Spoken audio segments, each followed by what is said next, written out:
You are listening to the Call to Action podcast, where we aim to inspire, educate, and inform entrepreneurs and self-starters on tech and tips related to navigating this ever-changing world.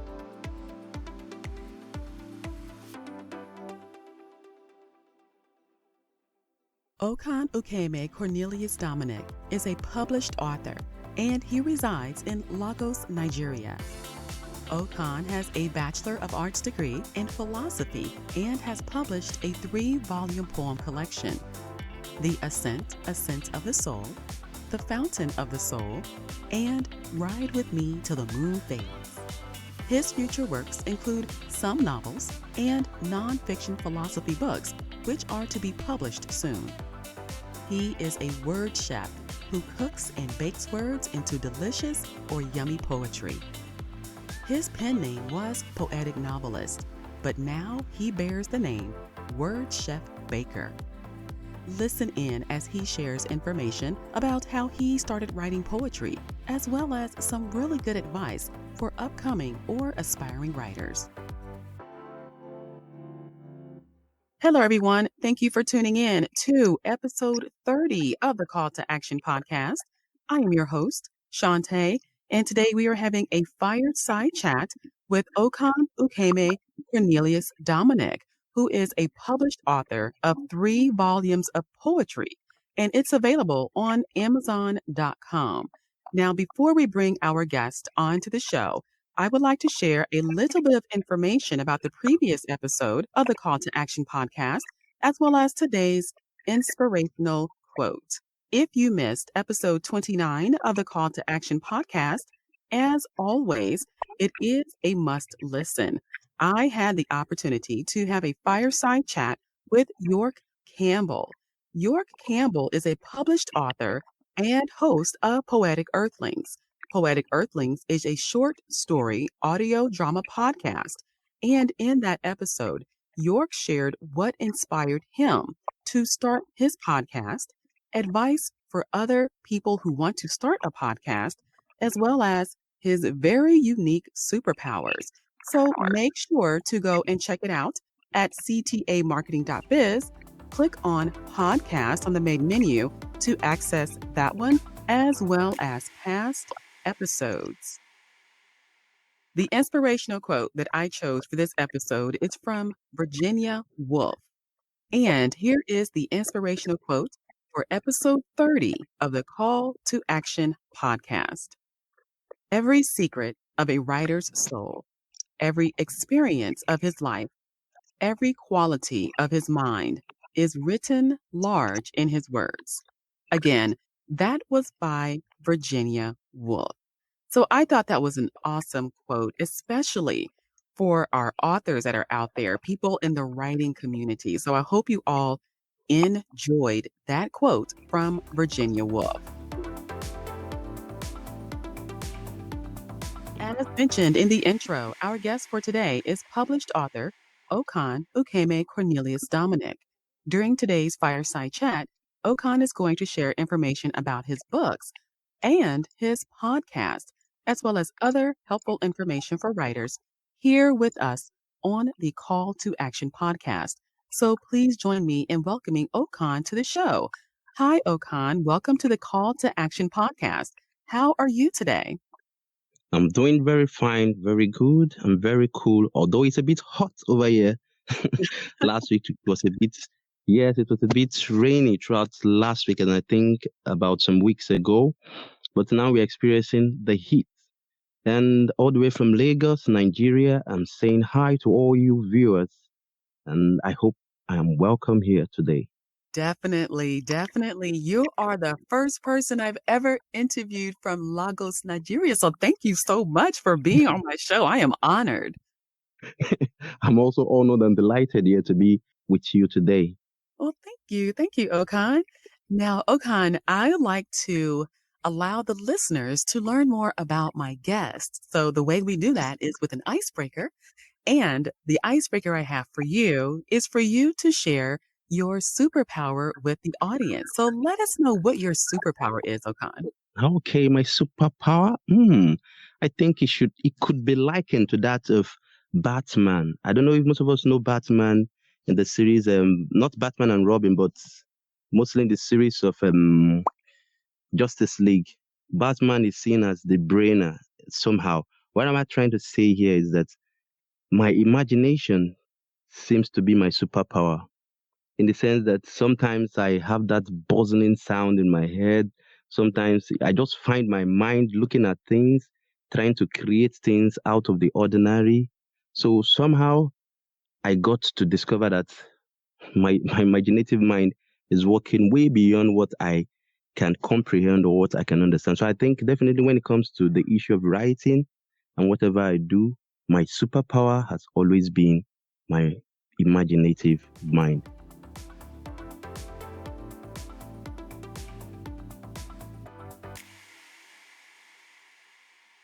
Okon, thank you so much for sharing your superpower, the power of your imagination, and for the beautiful poems that you've written.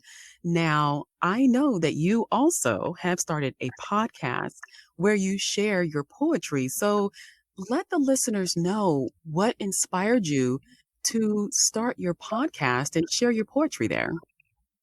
Okay. Well, initially, I never thought of podcasting. I only thought of using Facebook and Twitter. Not until I met York Campbell and Louis Stephanie. They were the one who rallied around, encouraged me, and asked me to also give podcasts a try.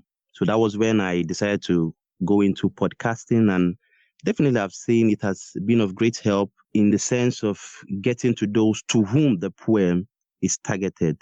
Sometimes people think that to be a good writer or to be a good author is majorly based on the volumes of books you sell or the people you meet. Sometimes it's especially when you are a new author, or how will I say it, a newbie in the a business of authorship or in the business of writing, you discover that at the initial stage, you don't have much fans. But what should be the target is getting the quality of work and also getting it across to people. And that is why you have to look for the various platforms where one could reach out to those to whom it's made for. So, like, for example, the podcast has helped me reach one or two persons. And even within Nigeria, I find out that some few people, they tend to ask, okay, what is this? What is that? In your last episode, you said this, you said that, try to explain. I love the way you kind of crafted out these words in the poem and so on. That is how it rolls. It's also not to forget someone that was instrumental and Dark Samaritan. His Twitter account is Dark Samaritan. He was as well an instrumental person when it comes to my podcasting, because they all asked me to give it a try, and that is what has led to where I am today as a result of the podcasting. That is awesome. And I like the fact that you read your poetry yourself. People are able to feel what you are feeling or what you want them to feel when you wrote it.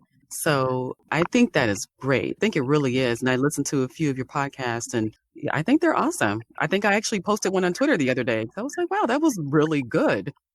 We always keep on learning. So sometimes you see them after listening to the podcast, hey, look at this, look at that. Very impressive. I think you should work on this, work on that. And it has helped me grow drastically in this issue of podcasting. And I so much love the podcasting, especially the very fact that I have to use my own voice. Initially, someone would ask, would you pay someone to voice for you? And I was thinking, I said, no. Well, since I also discovered that I could sing very well, I said, let me try if my voice will be as well good for someone to listen when I present the podcast myself. So I tried it once and your Campbell was pleased, and the others, they told me, continue. Your voice is something people would love to listen to. And whoa, that is what has brought me here this far. So other listeners, it is good. Keep it up. Right. That is so true. And York, he gave you some good advice because he's right about that. Yeah, people, they like to hear that. Like I was saying, with you reading your own poetry, it puts more of you into it, not just the words, but now your energy is into it and they can hear you, they can feel you through your podcast. Yes, you're very right. You just said it exactly the way it is. Because when an author is the one speaking, then definitely he could speak from the richness of what he has written, and even sometimes what he might not have in a kind of presented in the overt way, he could present it, bringing it out, the covert meaning, the hidden meaning. You see things coming out from the way he speaks, from the way he pronounces the words. One could feel it. Only the author could really translate that word where it is situated and it kind of bring it out when he's presenting it. And that is why somehow I love word spoken poem, but although I've never tried it once, and I think very soon I'm looking towards that to do that on my YouTube, Facebook, and I don't know how much space Twitter will give to me to ever try such. Look towards that. So let me ask you this. When did you know that you wanted to write? Now, I know you have 3 volumes of poetry. So was it something that was always in you? Like, what inspired you? When did you know that you wanted to write? Yeah, okay. That's a very beautiful question. Well, the desire to write has been in me, I think, far back as when I was age 10, age 11, when I do see things around. But the form of writing in which I'm using now, that is my niche, I have never thought about it. I had never thought about it for centuries, or let me say I had never thought about it up until I think 2014 or 2015. This was what happened. Now, when I was very young, sometimes I would just pen down things. But what often comes to my mind is I want to write a book, but the book I want to write has always the sentiment of a non-fiction. That is a niche to the direction, because then I had never met any poet, I've never met any novelist or whatsoever. So often, whenever any thought of writing a book comes to my mind, it goes towards the direction of non-fiction. Then luckily, as God would have it, I entered into the religious life, that's the seminary. So I was able to pass through that phase. I read philosophy. Then the desire to write grew. So there were so many thoughts, philosophical notions, existential issues that I found about human beings. I started putting down points that I intend to write a book about. Now it only remained on the level of non-fiction. Even up till now, I still have those. I think about 3 of them I intend to write in the area of non-fiction. Mm. So it continued like that. Then when I left the seminary school, the religious life, that would be a story for another day to talk about. So when I left the religious life, I began my journey as now a normal Christian, a normal human. I continue without discerning the vocation to priesthood again. I started having crises, financial crises. I lost my job. Almost everything I tried to put my hands on, I started having one issue or the other. Then, whenever I go to Facebook to chat, they often paid attention, but I wasn't giving it the attention it needed. I will write few things. Before I know it, I will give a prose. I will make sometimes my sentences will come out poetic, and I'll be doing those styles. And most times I can say, wow, this is good, this is great. Then gradually I started saying, okay, let me give this a try. I started composing 1 or 2 things. Whenever I'm chatting with someone, it will just come up, or I'll just compose something to make the person feel happy and it kind of to get the person's attention so that we can discuss. Then after some time, I will go off. Then it was until about 3 young ladies, they told me, please, I have a function in school. They asked me to do this, do that, do that, do that. I said, okay, what is it? We have to compose a prose, we have to compose a poem. And can you please help me? Look at what I've done, go through it and see what you can do. So I'm not even the best. I had to edit it for them. After editing, I also wrote something else in addition to what they've done, and I gave it to them. So they were pleased, they were happy. They said, why are you not using this? You could publish a book. That was when it came to my mind. I said, hmm, are they saying what is true? Because I don't see myself when it comes to the area of fiction. I only saw myself writing things in the area of non-fiction. So I thought about it. Then one day it dawned on me that I think there is something in you about this fiction writing that you should look at. Then after having a chat with a friend, you would not believe it. Within a day, I'm not exaggerating, more than 25 plots of different stories I edited them the following week. Gradually, that was how I continued to pour out different plots, novel stories. And I'm telling you, not to make exaggeration, I know the plots I've written down in my lifetime, I'm not sure if I will ever finish them, neither talking about publishing them. Even the ones I've written and the ones I've written halfway, I'm still looking at them. So the problem is just that there is still a lot to learn when it comes to writing. But definitely, if I'm being allowed to present all my plots, not a kind of bluffing or trying to raise my shoulder up or to pat myself on the back in a way that is not, how will I say it, morally right. Right. Definitely, when I look at what I've done, I tend to ask myself, has this been in me since? And I've been so foolish as not to realize that I had this with me. So definitely, somehow, when I look back at it, I tend to ask myself, what really went wrong? Somehow, I will also blame the society. Somehow, that was why I said somehow the society I was born. The idea of go to school, study, get your degree, that's the only thing that usually comes to people's mind. It's just of recent now that people are looking inwardly to realize that, oh, I have to get out something from my talent and give to the world. I got to discover my writing niche. I all started from 2015 to be precise. Then 2016, I started officially writing. So that's all. No, that's good. You brought up a very interesting point about society and what people are taught. And that's also taught here in America is that you go to school, you go to college, you get your degree, and you come out and you get a job. But I think that is somewhat unfulfilling. And I can hear that in your story because when you discovered your talent, and your ability to write, when you open yourself up to that and then you write all those different plots for those stories, it was already there. It came to you and you were able just to write it out. So you're right, looking inward and allowing yourself to connect with yourself and bring out your inner talent, to me, that's priceless. That's better than any degree, better than any job. It's just in the society we live in, you also have to have, money to pay for things. But if you can, capitalize off of your talent some kind of way, like, through publishing your books and things like that, I think that's awesome. But keep doing it. I really think it's great. Thank you very much. Thank you very much.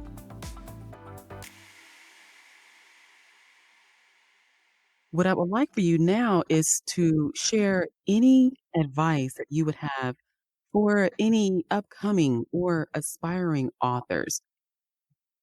Okay. Well, my piece of advice would be for any aspiring or upcoming authors. But before I say anything, on my Facebook, I met about three young, I'll call them teenagers. They had this inspiration to write, and I was even surprised. One, she stopped writing about 10 years ago. I think she said she started writing when she was about 89 or so, if I'm not mistaken. Then I asked her why she tabled down the issues. Then I spoke to her. I said, are you ready to return to writing? The same thing I asked the others who were still writing. They said, yes, they want to return to writing. Out of the three young ladies, that teenagers, I asked her, she said, well, she stopped writing about 10 years ago. Then I think she probably should be at age 9.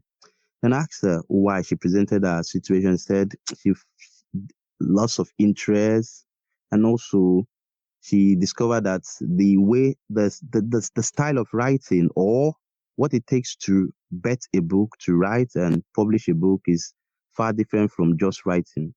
And I said to her and to the others, I said, are you ready? Although I spoke to them individually, are you ready to develop or to bet a book? They said, yes. I said, okay. When it comes to writing, taking from what I said to them, first and foremost, you have to see it as a vocation. Writing is a vocation, it's a call, it's a calling. You have to see it in that light.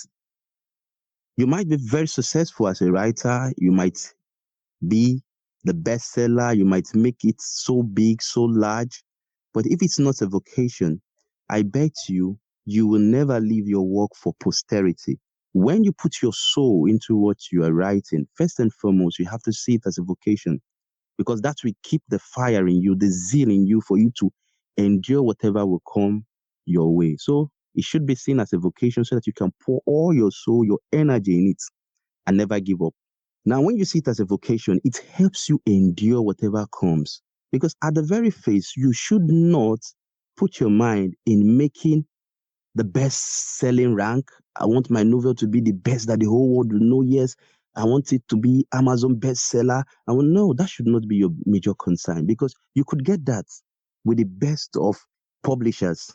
They could help you follow up all the marketing and you could get way huge amount of money, lots of money. You could even get to the point where you might as well have how will I say it, a live TV contract where you have your whatsoever novel or poetry being aired. But the most important thing is how much can your work touch the lives of those who are your target audience? If your book or your poem cannot bring joy to those you are targeting, or it kind of resonates a particular incident in their life or talk about their life and revive them into living a more meaningful life, then definitely you start having problem with yourself because once you are faced with challenges in the road of writing, you give up because I discovered that so many people who give up along the line is that I've been writing for 3 or 4 years, I've been making no proceeds, nothing is coming from there. It could be. Then definitely you might look at how you are promoting your work or the marketing strategy you are using. But that should not be the first concern. The first concern is what do I want to give to the world? What do I want to leave for posterity's sake?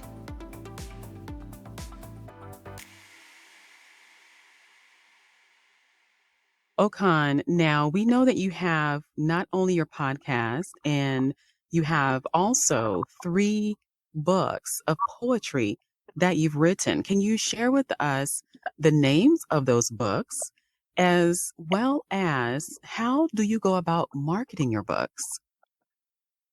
Okay, thank you very much. The 3 volumes are books. Somehow I kind of make it in a way that it's not just a separate book in the way. That was why I use the word volumes because it speaks as though the books are 3 books in one. Now, the first book or the first of the series is Ascent, Ascent of the Soul. I know the name sounds somehow. Is why I chose that lengthy title is though I've learned 1 or 2 things not to let your title to be that lengthy. Now I chose that accent because it's a kind of the soul is ascending and at the same time speaking. That was why I chose the word the ascent, ascent of the soul. As the soul is ascending to whatever metaphysical being, whoever or whatever anyone believes in, and also, either you are ascending to your own beingness or you are transcending or ascending to a metaphysical being, speaking in a poetic way. And that is why the first volume, The Ascent of the Soul, contains more of poems that has to do with souls that are passing through depression, loneliness, and whatsoever, and how they can get back to their feet. Because the first part of it talks about depression, poems of depression, poems of loneliness. Then the next sets of poems that follow suit are all about the soul getting itself recovering by fighting or standing up against this depressing feelings or depressing situation. And I hope you get to listen to some of the poem. Sometimes you'll be funny as to see some kind of words I use. That was why later on I had to call myself world chef and a baker. I discovered that sometimes I don't know how it comes. I find myself just fusing words together. And sometimes, if you are not careful, you might even get lost in the midst of my I poetic like word chef presentation. maker. I like that. I like that. I can definitely see that you're taking words, you're the word chef, creating things out of it, creating some really good poetry out of it. Yeah, I could see that name. I do like that name. So the next volume, The Fountain of the Soul, talks about the soul pouring out whatever it's in it, pouring out. And when it pours out, could be liquid. And what the symbol I use is the water. Now you pour out what is in you, you bring out what is in you, And when you do that, it kind of make the arid society. I'm not in any way saying that the society is dead or the society is destroyed, the society is broken. But what I'm saying is that there are so many things we see around us that our words, our life could a kind of make amends, kind of help one or two persons. For example, if you have a friend that is very depressed and your words are that which could a kind of raise the soul from its depression, then definitely you are a fountain of the soul. You are pouring out what is in you and you are giving life to another. So that was why I used the expression of that, the fountain of the soul, water gushing forth from the soul, going through arid ground, desert ground, and giving life, making the soil fertile. That whatever we planted on that soil will now start bearing fruit or germinate. So that's the second one. And that's why the sets of poems that are there will talk a lot about the individual self. Who are you? What are you doing? You have to wake up to bring out that which is you. And there's one particular poem that strikes me most that I included in that set. It's talking about the chef of time, where I presented human beings with the use of your talent as a book that your space will always be there in the shelf of time. But it's just that you could be the one that will make that space remain empty if you fail to bring out that which is in you. And the last volume, Ride With Me to the Moon Fails, is just a combination of different poems, both birthday poems, poems that are just descriptive poems talking about reality, and some also includes love, relationship as well. I chose that particular title because something came to my mind while I was working on the particular volume, and it just came. I don't know how it happened, but the reason for it is that I want my readers to journey with me, because in the issue of poetry, novel writing, or whatever we do in life, it's a journey. And that was why I said, come, ride with me. Even the intro, the poem I used to introduce the whole work, in fact, it depicts everything the whole poem is all about. Come with me, ride with me, come along, let's make this journey.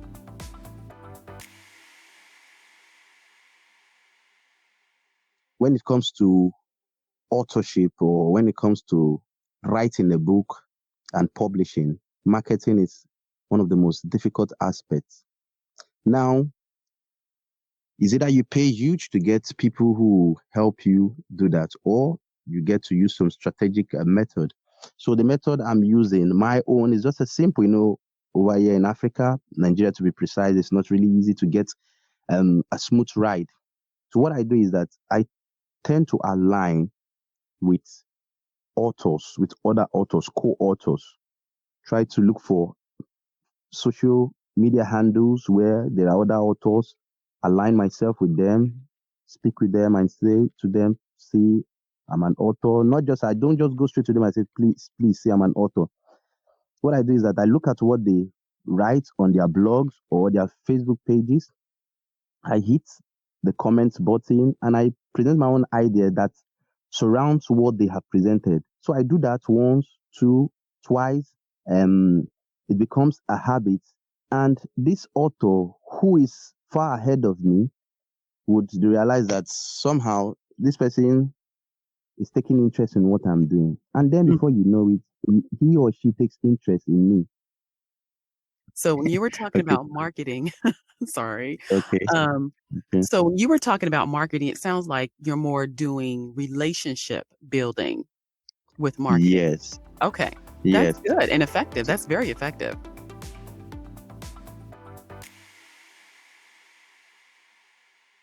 So that is the method I've been using, though I've not been able to hit the billions and the millions of dollars as expected by so many. Because, like I said, when you are in the writing business, it doesn't just come. Sometimes some people are lucky, could be their first book. Some could take you your first two, three, or fourth book before you start having that, how will I say it, recognition and people flocking towards your direction and becoming your fan.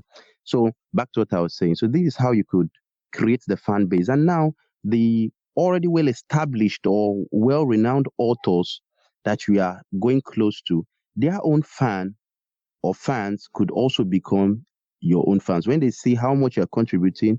And sometimes you could ask for permission that, please, can I post one or two articles on your blog, on your space, on your Facebook page, on your Twitter? And if they permit it, well, because now they see that you are someone who is ready to work with them. And sometimes once in a while, you could even ask them to maybe give you something that they want to do that you could help them with, especially when it gets to the point where they kind of trust you.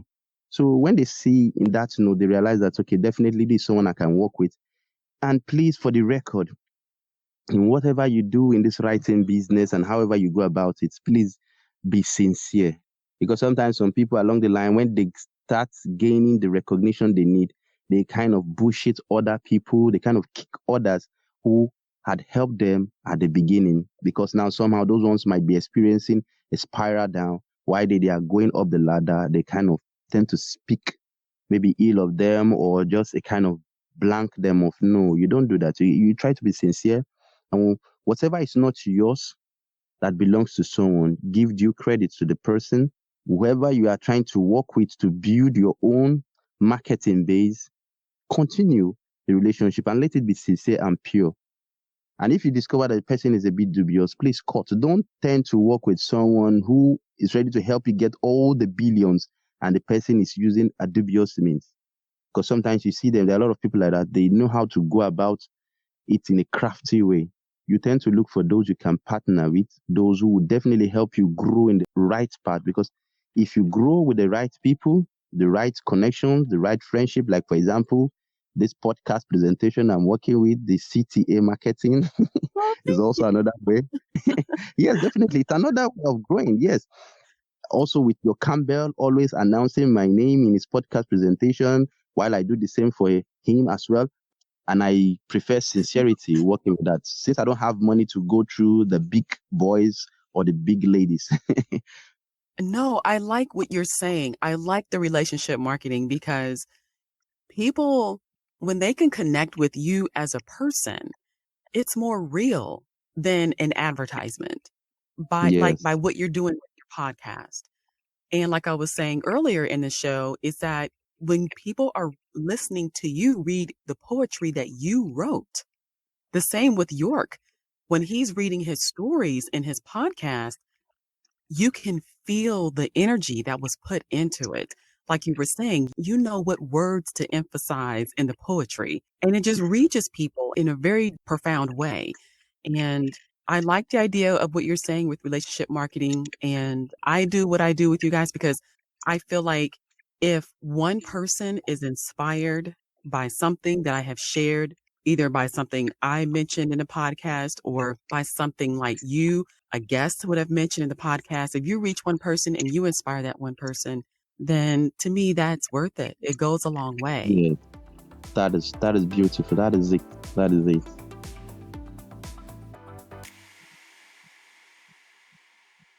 Blogging or whatever, you find my name written there. And you could see how this a kind of move and help you create a connection and a link. And somehow we might be looking at it as if it is nothing. But in the nearest future, if we keep up like this amongst ourselves, we discover that we create that sense of sincerity and trust. Because, okay, let's take for instance, someone is looking for a particular book. He or she goes to Stefan Lewis. He or she browses through her blog or website or whatever and realize that there are particular names that are mentioned there.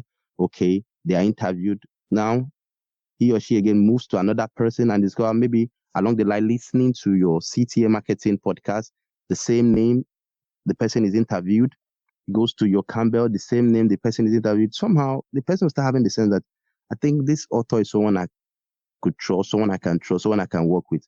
And when amongst ourselves as authors, we tend to work together as a team and not seeing each other as a rival, we tend to help people understand that writers, authors are those they could trust. You through my own page, you could read the book of another person. Through my own page, you could get the advertisement, or you could get links or connection to someone else's books. So in that vein, you get to discover that fans, wherever they are, they tend to, those group of coordinated authors. I love the way they do their thing, and I think I can trust them. I like it. I like it. And it definitely works. So, Okon, this has been a really, really good interview. I've really enjoyed doing the show with you. But now, for people who are listening that may be wondering, how can they find you on the internet? How can they connect with you? Can you share your information, like your social media information with the audience? Okay. Well, my social media handle, when you talk about Twitter, you search World Chef underscore Baker. World Chef. The word and chef is fused into a word. World Chef. So World Chef underscore Baker. And you find me. Even with my name, you could also search for me, Okon Ukeme Cornelius Dominic. On Instagram, the same goes. World Chef. No underscore, no Baker, just the World Chef. So on Instagram, you find me as just World Chef. Then on Facebook, you find me with the name Okon Ukeme Cornelius. And even if you just Google search my name, you find everything about me, both my Twitter handle on Google. My information is there. Just type Okon Ukeme Cornelius Dominic. Everything about me and my social media handle will just pop up, and alongside my book on Amazon. Awesome. Awesome. I'll also have this information on my website on ctamarketing.biz. I'll put all of your information that you just gave me on there, Okay. along with information about how they can buy your book as well. Okay. Okay. Thank you Okay. very much. Oh, you're welcome. You're welcome. You've just, wow, this show has been very, very good. You I must thank you definitely, because oh, I go ahead. must I'm thank you sorry. for giving me this opportunity. Yeah, it's a privilege and I'm grateful. Thank you. Thank you so much. And it's just been really good. And you gave some really good advice. And the information that you shared, I think it's definitely useful and it's going to reach the right people. So when they hear this, they're going to know you're talking to them. This is definitely one of those shows. Yes. So thank you so much, Okon, for being a guest on the Call to Action podcast. And I hope that you've enjoyed doing the fireside chat with me. Why won't I? I said I'm delighted. I'm so delighted to be here, and also to my listeners. I'm very grateful. Please keep on listening to CTA Marketing, and I know you have a lot to be grateful for. So thank you all Oh, for yeah. listening, and as well, thank you for giving me this opportunity to share my Thank you. writing journey with you. Thank you. Thank you. It's been great. I'm a fan of your podcast, so I'll continue listening and sharing them on social media. And again, just thank you so much. So this is the end of our show. I just want to tell everyone thank you. And also to remember the quote that I shared earlier from Virginia Woolf.